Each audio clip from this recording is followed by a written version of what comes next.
this video, I'm going to show you how you can fix can't install fake device test app from Google Play Store. If you've been trying to install this app but you are unable, then there are quite a number of steps you can take to fix this. If this video helps, please like and subscribe. Alright, so in the first method to troubleshoot this, first go to Google Play Store and make sure you are logged in with your email, that is your Gmail account, before you download the app. However, if you're unable to do so while logged in, then you can take a further step and tap on your profile icon and go down to settings. From settings, look for this option, network preferences option, and under it, look for app download preference. If you tap this, now we have quite a number of options here. Choose the first option over any network. From this, tap on OK, and now this will fix any network issue that you might be facing. However, should this not fix your problem, then the problem might be with Google Play Store app itself. We need to troubleshoot this, and you can do this by going to settings, and then from settings, go down to apps, and under apps,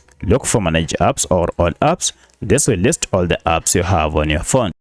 From the list, just search for Play Store like that, and here we go. If you tap on this, we are on the Play Store app info page. Here, first go to force stop app, and okay, this will stop any background activities that might be running that are likely to be causing the issue. Then go to clear data and choose clear cache. Once you're done, restart your smartphone, and now if you go to your Google Play Store, open it and launch search, then search for your app. So I'll search for fake device test. Here it is. Now if you try to install it, let me try to install it. I can now download and install fake device test app without any issue. So that's how you can fix can't install fake device test app from Google Play Store. If you have any other question, kindly let me know in the comment section. Otherwise, thanks for watching, and let's meet in the next video.